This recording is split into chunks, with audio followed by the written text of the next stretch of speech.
Welcome to Chapter 3, Nazism and the Rise of Hitler. Many of you will know something about Nazism and Hitler. You may have heard that Hitler killed Jewish people. You probably know his determination to make Germany into a mighty power. You might have heard of his ambition of conquering the whole Europe. But Nazism was not one or two isolated acts. It was a system, a structure of ideas about the world and politics. This chapter in history discusses the rise of Hitler and the politics of Nazism. As we move on, we will come to know how the children, schools, women, other minorities and concentration camps were in Nazi Germany. It further highlights the facts related to Nazism and how they denied various minorities a right to live. We will also learn their anti-Jewish feelings, battle against democracy and socialism. Let us try to understand what Nazism was all about. First World War was fought between two military alliances called Allies and Central Powers. A military alliance is a formal agreement between two or more countries for mutual support in case of war. It is an international agreement concerning national security in which the contracting parties agree to mutual protection and support in case of a crisis that has not been identified in advance. Germany, Austria-Hungary and Ottoman Empire were the Central Powers. England, France and Russia were the Allies. Germany was a powerful empire ruled by Kaiser William II. In the early years of the 20th century, Germany fought the First World War alongside the Central Powers. All joined the war enthusiastically, hoping to gain from a quick victory. But all resources of Europe were drained out because of the war. Germany occupied France and Belgium, but unfortunately, Allies were strengthened when United States of America joined the war. Thus, Allies won the First World War, defeating Germany and the Central Powers in November 1918. Kaiser William II, the German emperor, abdicated the throne after this defeat. A new government was formed in Germany. It was the Weimar Republic governed Germany from 1919 to 1933 until the rise of Hitler. It was named after the town of Weimar, where Germany's new government was formed by a National Assembly. National Assembly, which met at Weimar, established a democratic constitution with a federal structure. This gave an opportunity to form a government on parliamentary principles. But there were many issues and challenges waiting for the new Weimar Republic. The newborn republic was not well received by its own people because the Allies imposed a harsh and humiliating treaty on Germany. First World War ended with the Treaty of Versailles. This treaty placed the blame of starting World War I on German soldiers. Germany is to blame for starting World War I because they were the first country to declare war before any other country. So Germany not only started the war, but they also influenced another country, that is Austria-Hungary, that was a part of their alliance, to fight with Serbia. The causes of First World War, countries took part in it, cause, effect and end of World War I have been discussed in another session. It was the Weimar Republic that signed the Versailles Treaty, much to the displeasure of the German population. The Germans hated the Treaty of Versailles because they thought It was unfair. Germany had not taken part in the conference that made the treaty. The Germans were treated like a defeated country, but they did not think they had been defeated. They were also furious about the various terms of the treaty. The terms of the treaty were imposed upon Germany. When Germany disagreed, the Allies threatened to go to war again. They hated Clause 231, the War Guilt Clause, which stated that Germany had caused all the loss and damage of the war. Article 231 of the Treaty of Versailles is known as the War Guilt Clause. It was a statement that claimed Germany was responsible for beginning World War I. This article placed all the burden of war guilt on Germany. First of all, the Germans did not think that they had caused the war. For the Germans, the war was a war of self-defense against Russia. European countries dealt a harsh punishment to Germany for its role in the First World War. Germany lost all its overseas revenue generating colonies and a tenth of its population to France, Poland, Denmark, and Lithuania.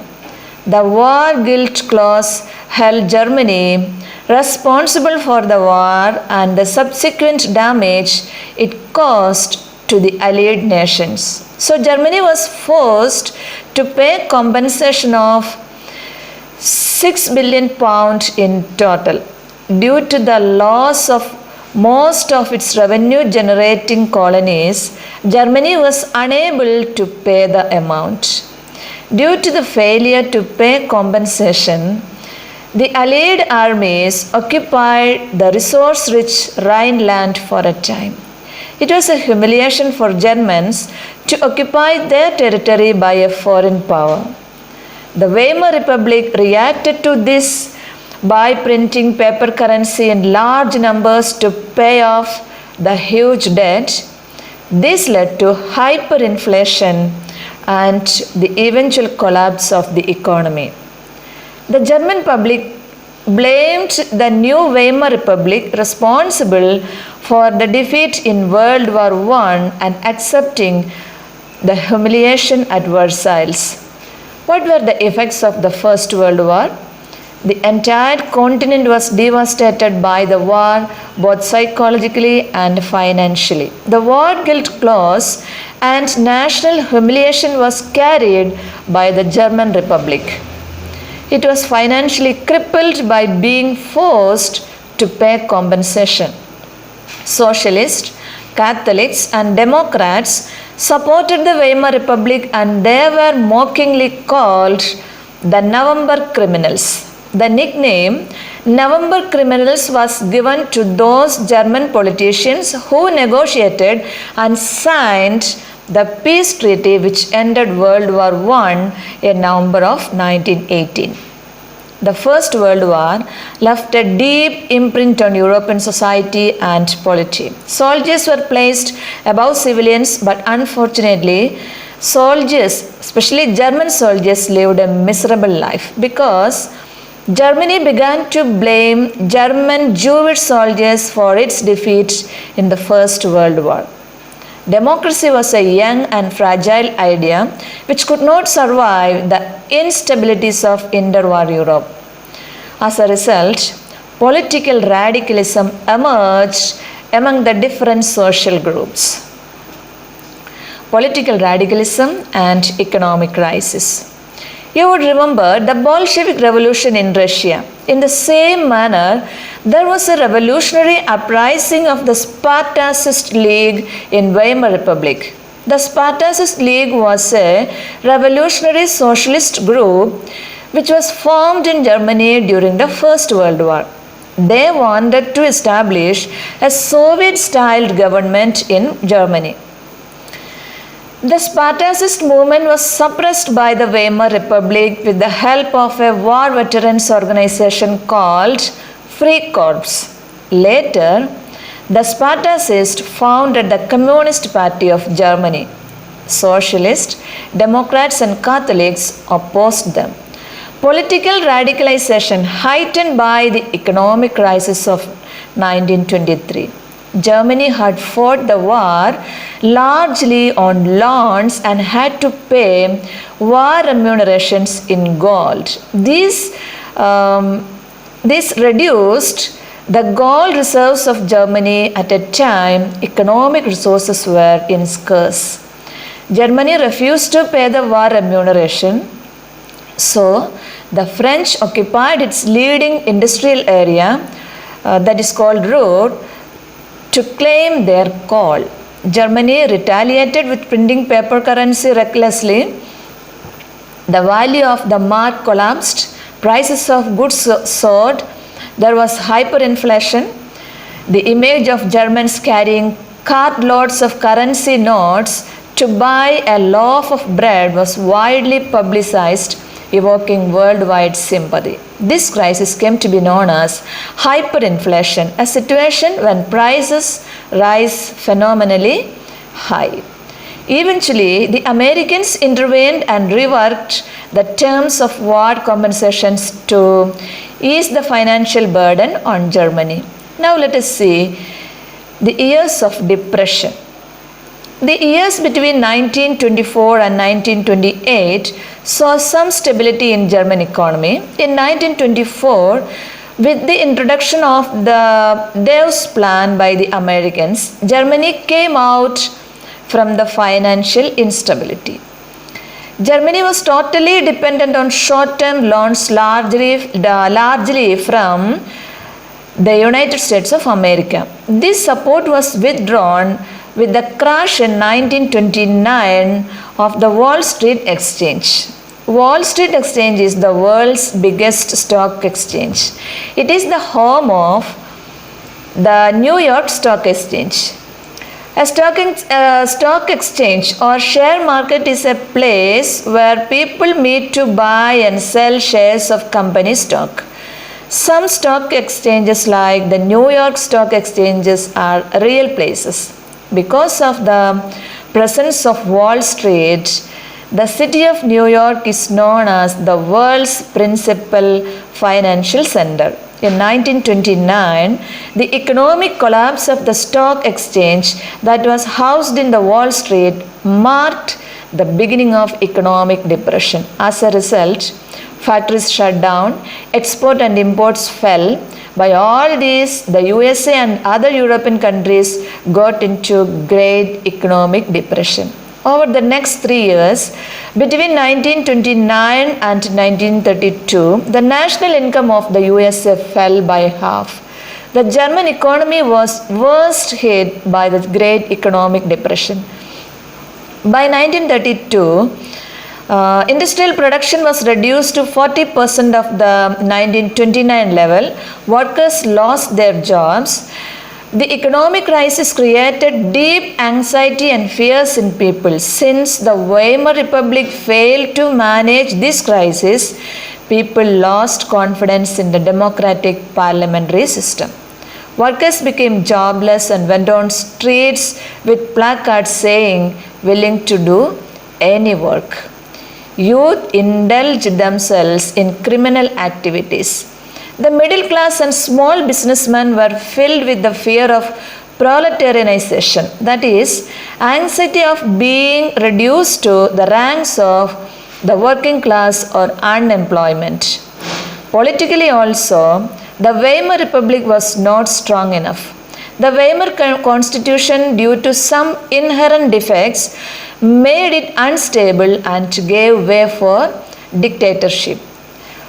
One such defect was proportional representation.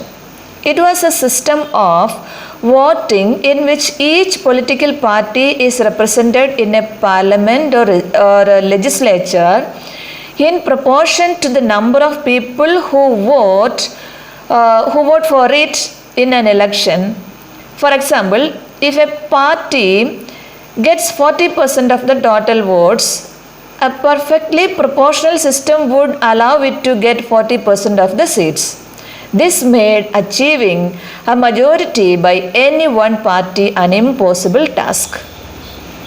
Another defect was Article 48, which gave the president the powers to impose emergency, suspend civil rights, and rule by decree. Thus, German people lost confidence in democratic parliamentary system and gave way for Hitler to come up as a dictator. Adolf Hitler is one of the most well-known figures in history. He was the leader of Germany's Nazi party. Hitler was one of the most powerful dictators of the 20th century. He was responsible for the deaths of millions of people. Let us see Hitler's rise to power. He was born in 1889 in Austria and spent his youth in poverty. In the First World War, he enrolled for the army, acted as a messenger in the front, became a corporal, and earned medals for bravery. Hitler joined a small group called the German Workers' Party in 1919. He took over the organization and renamed it the National Socialist German Workers' Party. Later, this party came to be known as the Nazi Party. In 1923, he had a plan to seize control of Bavaria, march to Berlin, and capture power. During the Great Depression, Nazism became a mass movement. After 1929, banks collapsed, businesses shut down, workers lost their job, and the middle classes were threatened with destitution. In such a situation, Nazi propaganda stirred up hopes of a better future. By 1932, Nazi Party had become the largest party. Numerous public meetings were held by the Nazi Party to instill unity among the people. Hitler was a powerful speaker. His passion and his words moved the German people. The First World War horrified Hitler, and the Versailles Treaty made him furious. In his speech, he promised to build a strong nation, undo the injustice of the Versailles Treaty, and restore the dignity of the German people. He also promised employment for those looking for work and a secure future for the youth. He promised to weed out all foreign influences and resist all foreign conspiracies against Germany. Hitler started following a new style of politics. His followers held big rallies and public meetings to demonstrate support for him.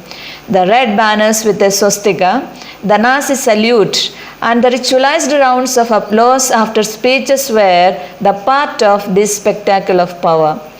According to the Nazi propaganda, Hitler was called a messiah or a savior. That means someone who had arrived to deliver people from their distress.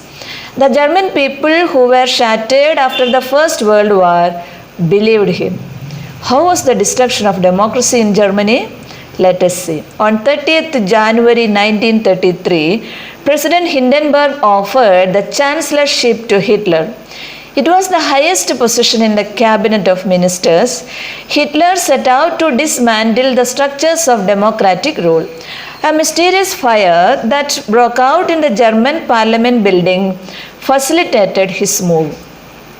The fire decree of 28 February 1933 suspended civic rights like freedom of speech, press, and assembly that had been guaranteed by the Weimar Constitution.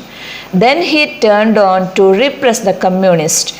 Most of the communists were hurriedly packed off to concentration camps. On 3rd March 1933, the famous Enabling Act was passed, which established dictatorship in Germany. It gave Hitler all powers to sideline parliament and rule by a decree. The state took control over the economy, media, army, and judiciary. Special surveillance and security forces were created to control and order society in ways that the Nazis wanted. Gestapo was the secret state police. The police forces acquired powers to rule without exemption or freedom. People could now be detained in Gestapo torture chambers, rounded up, and sent to concentration camps. During the earlier years of his rule, Hitler could bring or reconstruct the economy. Hitler assigned the responsibility of economic recovery to the economist Schacht. He aimed at full production and full employment through a state-founded or state-funded work creation program.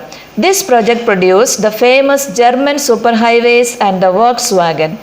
Adolf Hitler was a primary designer of the Volkswagen. The fundamental idea behind Volkswagen was a car that is affordable and practical enough for almost everyone to own a car. Hence it is known as people's car. Volkswagen means people's car. In foreign policy also Hitler acquired quite success. Hitler ruled out the League of Nations in 1933, reoccupied the Rhineland in 1936. When Germany was failed to pay the war compensation, the Allied armies had occupied the rich industrial area of the Rhineland. And that Rhineland was reoccupied by him in 1936. He also integrated Austria and Germany in 1938 under the slogan, "One people, one empire and one leader." Then he took Sudetenland from Czechoslovakia. It was the largely German-speaking area within Czechoslovakia. Importantly, Austria shared a border with this area. In all this, Hitler had the unspoken support of England. As the state still ran on deficit financing, Schacht advised Hitler against investing hugely in rearmament. He urged Hitler to reduce military spending, turn away from protectionist policies and reduce state control in the economy.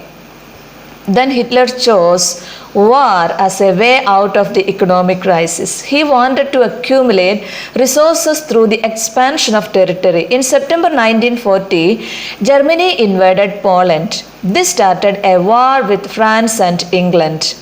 He believed that it was necessary to defeat Britain and France before he could again turn eastward to the territories that were to become the living space for his new empire. In September 1940, a tripartite pact was signed between Germany, Italy and Japan. Later, it came to be known as the Axis Alliance. The pact was signed for mutual assistance and cooperation for any of the signatories suffered attack by other nations. Hitler now moved on to his long-term aim of conquering Eastern Europe. He wanted to ensure food supplies and living space for Germans. Let us see the Nazi worldview. Nazis are linked to a system of belief and a set of practices. According to their ideology, there was no equality between people but only a racial hierarchy. In his opinion, Nordic German Aryans were at the top, Jewish people were at the lowest, while all other races are between these two categories. Racism of Hitler borrowed from thinkers like Charles Darwin and Herbert Spencer. Spencer propagated the idea of the survival of the fittest. According to his idea, only those species survived on Earth that could adapt themselves to changing climatic conditions. The argument of Nazi was simple. The strongest race would survive and the weak ones would perish. According to Hitler, the Aryan race was the finest who retained its purity, became stronger and dominated the world. The other aspect of Hitler's ideology related to the geopolitical concept of Lebensraum or living space. He believed that new territories had to be acquired for settlement. This would enhance the area and material resources of the mother country.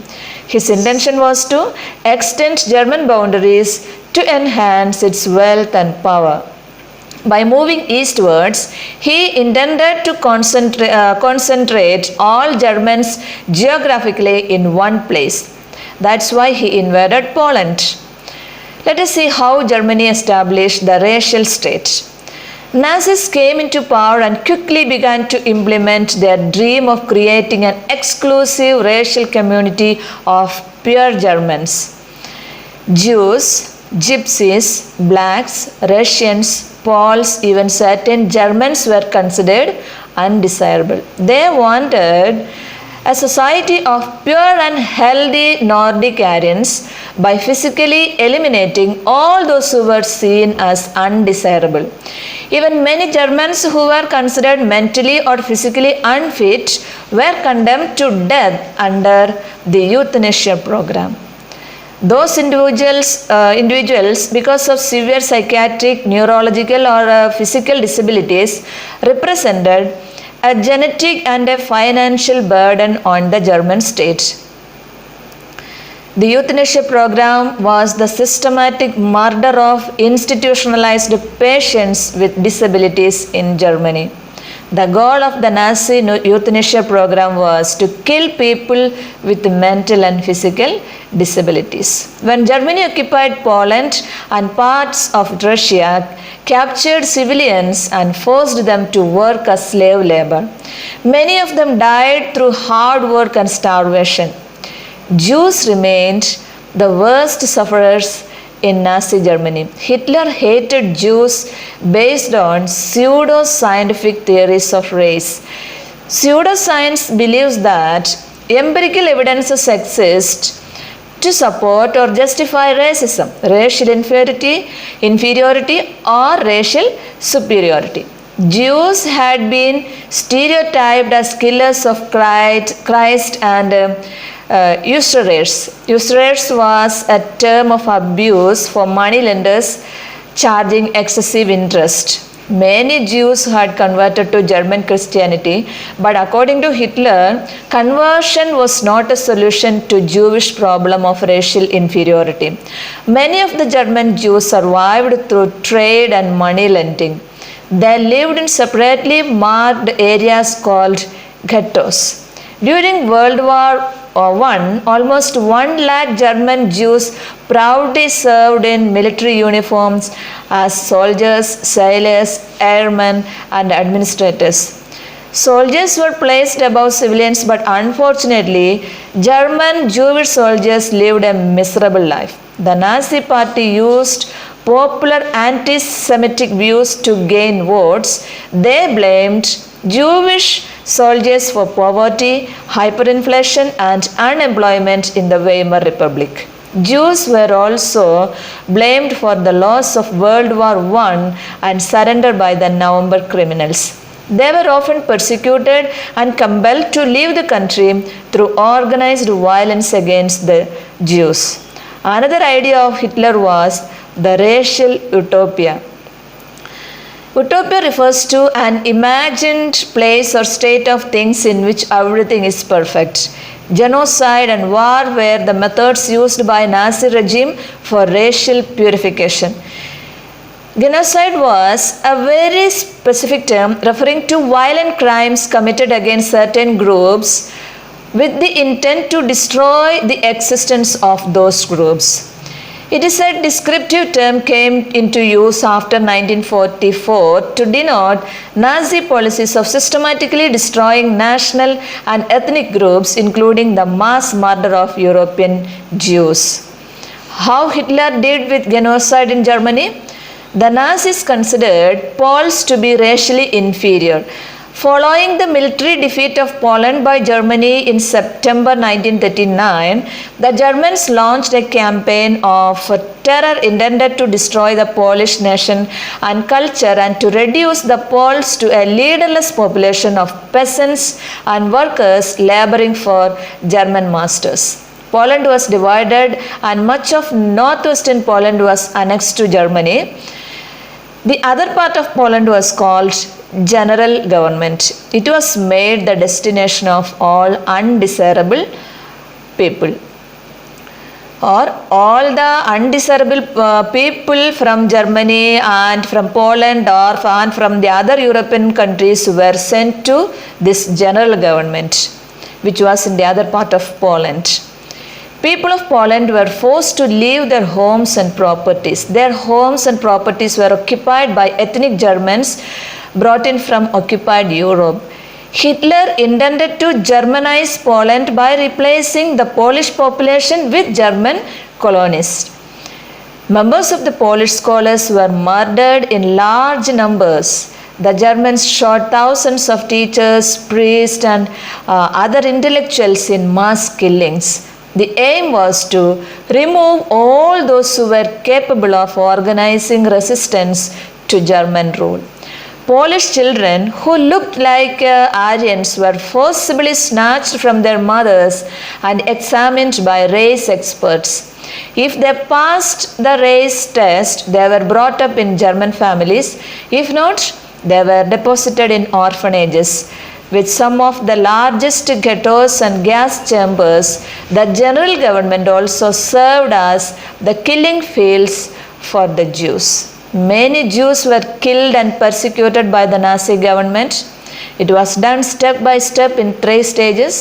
You must have heard about the Holocaust. It was done step by step in 3 stages.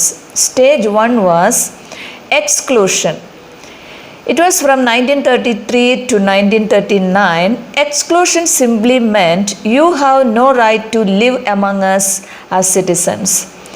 The Nuremberg Laws of Citizenship of September 1935 is very important in this regard. According to this law, only persons of German or related blood would henceforth be German citizens, enjoying the protection of the German Empire.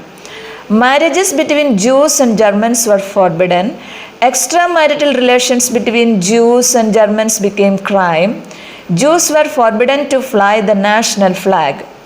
Other legal measures included boycott of Jewish business, expulsion of Jewish people from government services, and forced selling and confiscation of their properties. Besides, Jewish properties were destroyed and looted. Houses were attacked, synagogues were burnt, and men were arrested. Synagogues are the worshipping places of Jewish faith. November 9, 1938, remembered as the Night of Broken Glass. It is because of all the smashed glass that covered the streets from shops that were raided by the Nazis government. On the night of November 9 and 10, 1938, Nazi paramilitary forces along with German civilians targeted Jews throughout Germany and regions it had annexed to it. Over November 9 and 10, almost all German Jewish synagogues, cemeteries, shops, businesses, hotels, theaters, schools, stores, and homes in Germany and Austria were damaged or destroyed. This violence is remembered as the unofficial start of the Holocaust. Stage 2 was the ghettoization. It was from 1940 to 1944. Ghettos were enclosed part of a city set apart as a legally enforced residence area for Jews. The Nazis believed that Germany was a better country than others and that their people's superiority meant they could and should dominate other people. This led Germany to invade and take over other countries before and during World War II. As a result of their anti-Semitic ideology, following the invasion of Poland, the Nazis developed ghettos to segregate and control Jews. The Nazis' false theories were that Jews spread diseases and therefore they should be segregated to protect the rest of the population. Thus, Jews were segregated from other communities. This was in line with their racist beliefs. These ghettos became sites of extreme misery and poverty. This isolated Jews by separating Jewish communities from the non-Jewish population. The Germans established more than 1,000 ghettos in the occupied eastern territories, especially in Poland.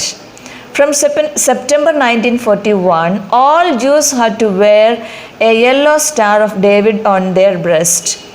This identity mark was stamped on their passport, all legal documents, and houses. Then they were kept in ghettos that became sites of extreme misery and poverty. Jews had to surrender all their wealth before they entered a ghetto. Stage 3 was annihilation. It was from 1941 onwards. It simply meant complete destruction. The German army expanded Hitler's empire in Europe, conquering Denmark, Norway, the Netherlands, Belgium, Luxembourg, and France. Beginning in 1941, Jews from all over the continent, as well as hundreds of thousands of European gypsies, were transported to the Polish ghettos. In the 1940s, Jews were taken to the gas chambers or death factories.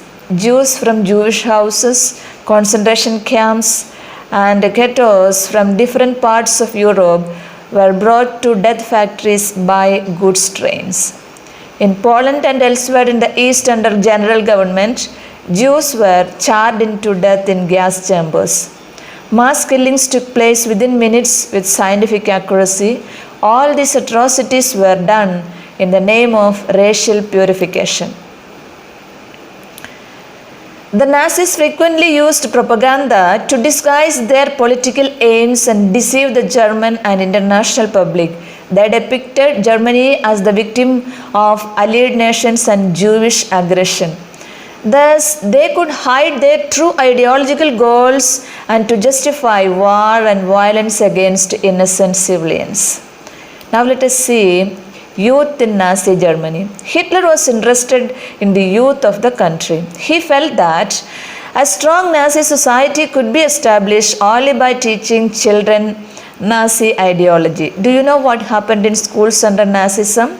They aimed to de-intellectualize education. That means they did not want education to provoke people to ask questions or think for themselves. They believed this approach would instill obedience and belief in the Nazi worldview, creating the ideal future generation.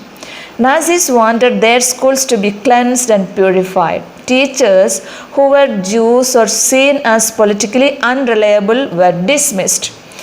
Germans and Jews were not allowed to sit or play together. Jews, physically handicapped Germans, and gypsies were thrown out of schools. A prolonged ideological training was given for good German students. School textbooks were rewritten. Racial science was introduced to justify Nazi ideas of race. Children were taught to be loyal and submissive, hate Jews, and worship Hitler. Youth organizations were responsible for educating German youth in the spirit of National Socialism. 10-year-old children had to enter Jungwurks. It was an organization for boys aged from 10 to 14 years. It was a section of the Hitler Youth Movement. At the age of 14, boys had to join the Nazi Youth Organization, where they were taught to worship war, glorify aggression and violence, condemn democracy, and hate Jews, communists, gypsies, and all those categorized as undesirable. Later, they joined the labor service at the age of 18 and served in the armed forces and entered one of the Nazi organizations. In 1922, the Youth League of the Nazis was founded. Later, it was renamed as Hitler Youth to unify the youth movement under Nazi control. What was the Nazi ideology of motherhood? In Nazi Germany, children were repeatedly told that women were different from men. According to Nazi view, the fight for equal rights for men and women was wrong and it would destroy society. Boys were taught to be aggressive, masculine, and steel-hearted, and girls were told to become good mothers and rear pure-blooded Aryan children. Girls had to maintain purity of the race, distance from Jews, look after their home, and teach their children Nazi views.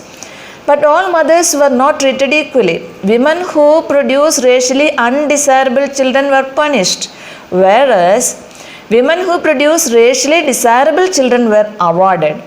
Honor crosses were awarded to encourage women to produce more racially desirable children, bronze cross for 4 children, silver for 6, and gold for 8 or more. All Aryan women who maintained contact with Jews, Poles, and Russians were punished. They were publicly condemned and paraded through the town with shaved heads, blackened faces, and placards hanging around their necks announcing, "I have sullied the honor of the nation." The art of propaganda. Media was carefully used to win support for the Nazi regime. The art of propaganda that Nazis used was peculiar. They never used the words kill or murder in their official communications. Nazis termed mass killings as special treatment. Final solution was the term used for the Jews. Euthanasia was the term used for the disabled. And selection and disinfections. Evacuation. The word evacuation meant deporting people to gas chambers. Gas chambers were labeled as disinfection areas and looked like bathrooms equipped with fake shower heads. Nazis carefully used media to win support for the Nazi regime. Their ideas were spread through visual images, films, radio, posters, catchy slogans, and leaflets. In posters, enemies of Germans such as Jews were mocked, abused, and shown as evil. Propaganda films were made to create hatred for Jews. Orthodox Jews were stereotyped and marked as vermin, rats, and pests. The Nazism worked on the minds of the German people and tuned their hatred and anger at those people who marked as undesirable. The Nazi regime sought to win their support by suggesting that Nazis alone could solve all the problems of German people. How did the common people react to Nazism? German people started seeing the world through Nazi eyes and spoke their Nazi language. Many Germans were influenced by the idea of Nazi.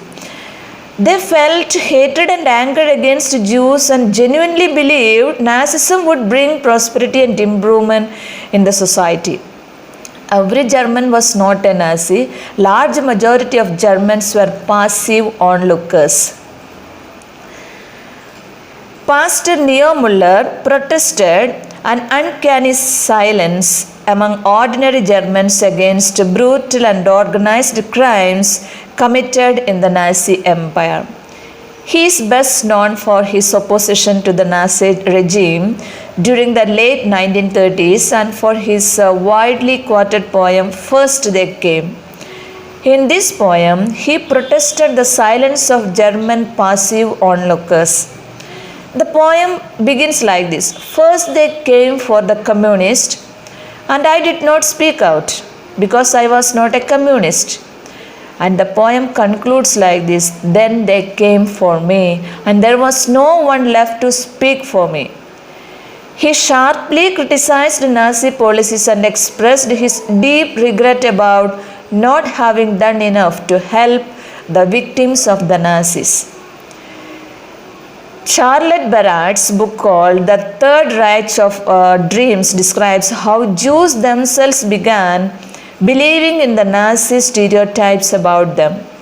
The stereotypical images publicized in the Nazi press haunted the Jews and troubled them even in their dreams.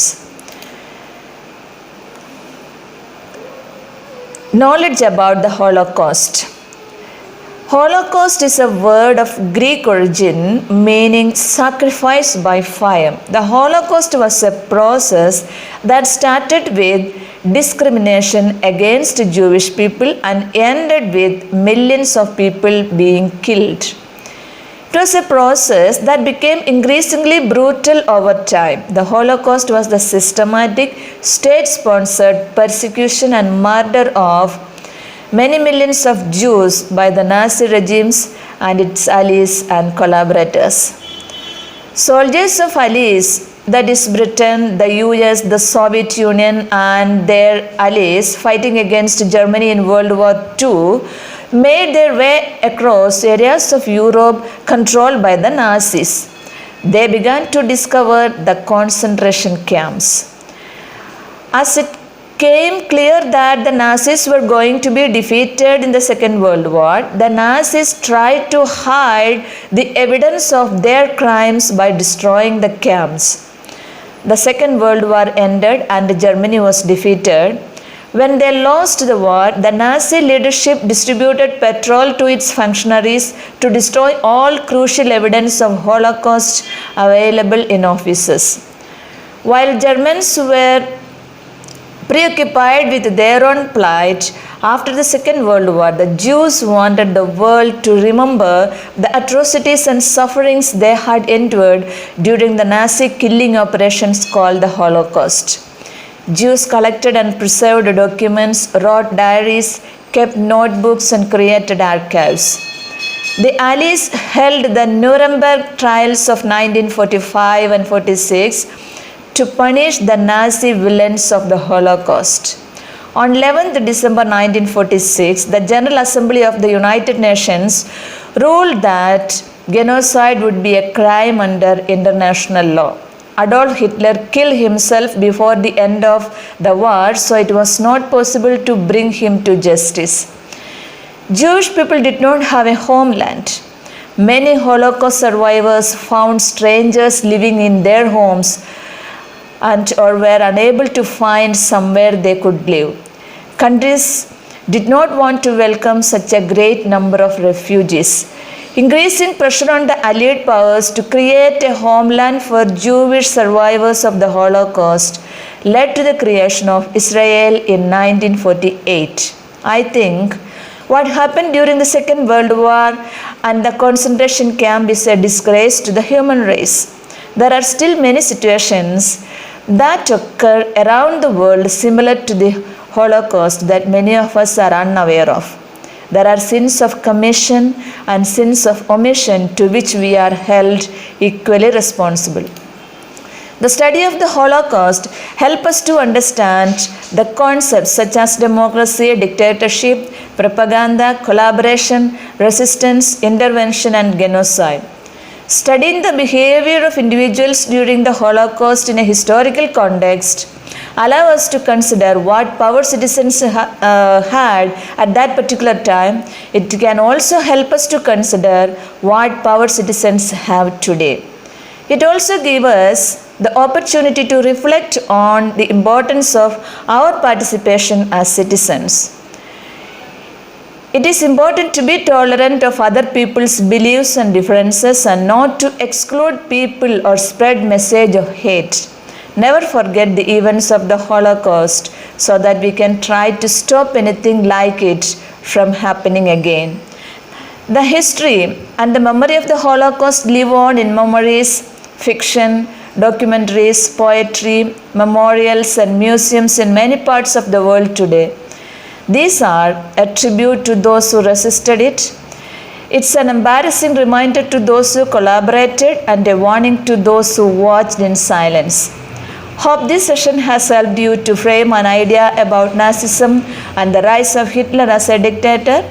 Stay tuned for more updates. Thank you. Thank you for watching.